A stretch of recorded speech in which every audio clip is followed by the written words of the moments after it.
My mom was diagnosed with dementia really young. Oh my goodness. Yeah, she was only 51 when she passed. And, as a 16-year-old kid, I didn't really know how to process that very well, and it was really challenging. So, taking care of her was one of the hardest things I ever did in my entire life, and it was one of the most isolating times in my life. And so, going full 360 to being here today and having this opportunity really means the world to be able to give back to the people that really need that love and care and that don't need to have less of a life just because they have this disease.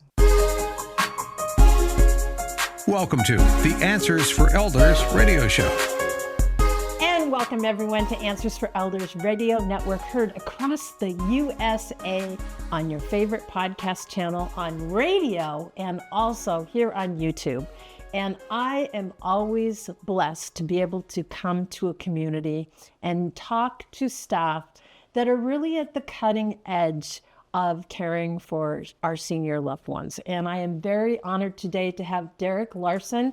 And you are kind of the inspiration for a brand new program that's launching that is called Chateau Gardens. And it's primarily for those who have Alzheimer's and dementia. Right. And Derek, I'm so glad to have you here because I kind of want to take a 50,000 foot view of the Alzheimer's epidemic that's happening here, but also how it is affecting caregivers. And then I know you have a personal story of how you got into this world. And so welcome to the show. Yeah, thanks. As you said, it is an honor. It's a blessing to be a part of the seniors that we get to serve, meeting them in their journey where they're at, especially the most vulnerable population. So, those with Alzheimer's and dementia, they don't often have a voice for themselves. So, True. As of 2020, over 7 million people have been diagnosed with dementia. We know that by 2030 through 2050, it's only going to grow exponentially. So really that's where this all started for us, is we knew there was a growing demand. We knew there was a need, and too often we were seeing that those needs weren't getting met to the best I think that they could. And so it's just such an underserved population that we really felt the need to meet those people's needs as best we could. And so we decided to fully revamp the programs we were offering. And we had a task force that we created to kind of work on revamping that program. And we did a lot. My own personal journey, my mom was diagnosed with dementia really young. Oh my goodness. Yeah, she was only 51 when she passed. And, as a 16-year-old kid, I didn't really know how to process that very well, and it was really challenging.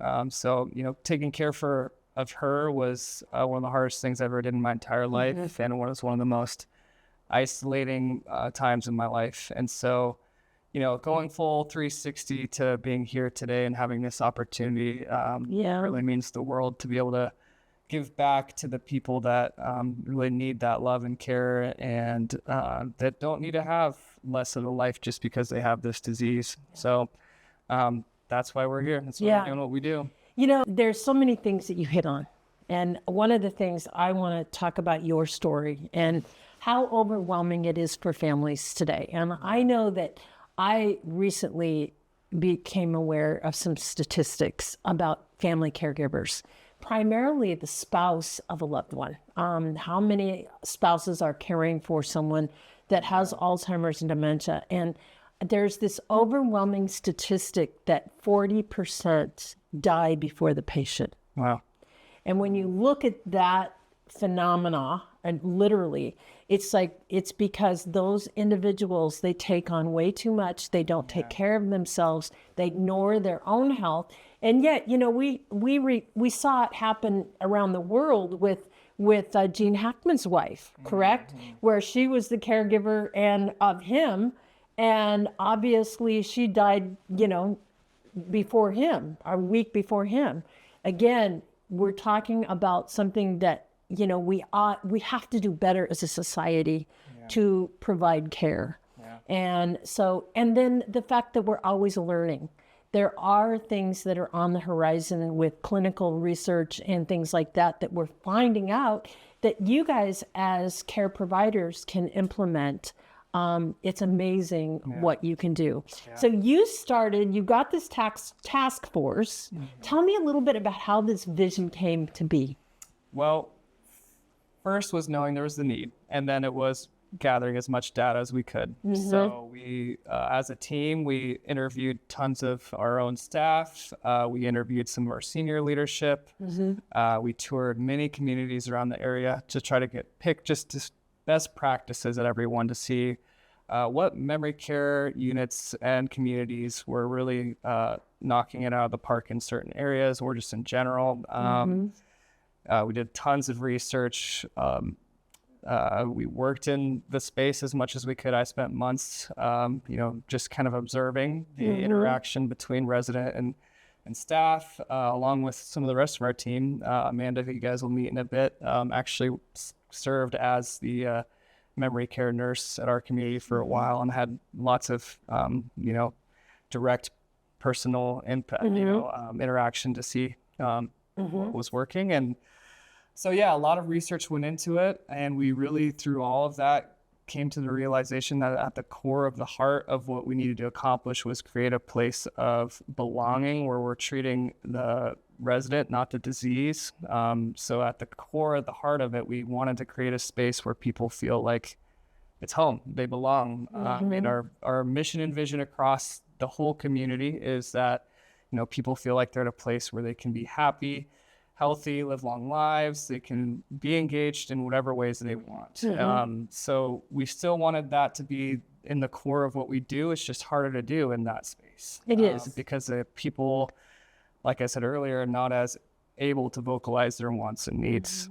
So yeah, the whole process that we came up with was trying to get to the core of what those desires are for those residents and meet them where they are in their journey. What surprised you most about this task force? What was the biggest surprise? I guess the biggest surprise is that it's really simple. It's not easy, but it's really simple what people need. I think it's understanding who we are serving. It's just such a simple thing that just gets missed so easy because people are so stuck on treating dementia and Alzheimer's instead of treating the person in front of them. Wow. That's profound when you really think about it, because you're right. I think it happens a lot, even in healthcare situations. If somebody goes and visits a doctor, they don't think about, the fear that someone is dealing with, the vulnerability, how people are treating them differently. There's all different types of things. I know that when my mom had a little bit of dementia, I watched healthcare providers at times, she was like, they talked about her like she wasn't in the room. Yeah, right. So obviously to have that simple recognition that you're a real person with needs, that's huge. Yeah. How has that made an impact? We could see it quickly, even though we're still in the process of implementing everything we would like to. It didn't take long to just, you get a sense when you walk into a place of just the way it feels. There's an energy, and you get an energy from the residents where you see them engaged, you see the staff engaged, you see smiles, you see family getting more involved, you see the rest of the community who maybe aren't, who have friends in memory care that had the stigma against it. Now feel like they feel empowered to be there and they want to be there. So you just get this, it feels like what we strive for is to be at home in a community. And you touched on something earlier too about the spousal impact and how that was another really light bulb moment too for us. We've seen it over and over where we call it caregiver burnout, where a spouse becomes that. And so another thing we really saw, we continue to see is as the spouses are able to relinquish that challenge of caring for their spouse, how much they can just come back into their full selves, being just a spouse and not a caregiver, and how great it is for them and for for their loved ones. And the knowledge to that if your spouse, someone that you've lived with and loved for 50 years, 70 years sometimes, the fact that wherever, if they're going to become a resident at, with Chateau, at Chateau Gardens, there's this element of knowing that they'll be loved. That's huge. You're not moving them into like this clinical environment where they feel isolated. Right. There's this inclusive level. So how did you go about creating this kind of culture? I mean, it was a whole revamp, so it's a multifaceted approach. We knew that we wanted our care to be custom tailored to the individual. So we had to have individualized care plans that meant more than just like the physical needs, but also their preferences, their histories. We wanted to get so important. Yeah, we needed to get the feedback from families to get them involved. That's huge in itself. Yeah, involving the family, where they can say, Mom always likes a glass of milk with her meal. 100%. Mom may not be able to speak for that, but the fact that the family knows that, or, those types of things. Exactly. Yes, absolutely. So that was part of it too, getting to know their backstory. So biographies on who they are, the things that they enjoyed, the things that they still enjoy, and like you said, maybe can't verbalize. We wanted to target holistic well-being as we implemented all these changes. So, not just the physical, like I said, but things that would stimulate memory, creativity, cognitive function, activities that would get, involve. Alzheimer's and dementia is a scale. So you have some that are, very high functioning, and some have progressed further. So meeting the unique individual where they're at is a challenge. So, we'll speak further to some of those things and how we... It's so interesting you're saying that, because with Alzheimer's, there is a progression, and yet the progression is different with everyone. It is, and it's so unique from, my years of not being on the front lines, but learning about it from interviewing, top doctors and clinical research and things like that.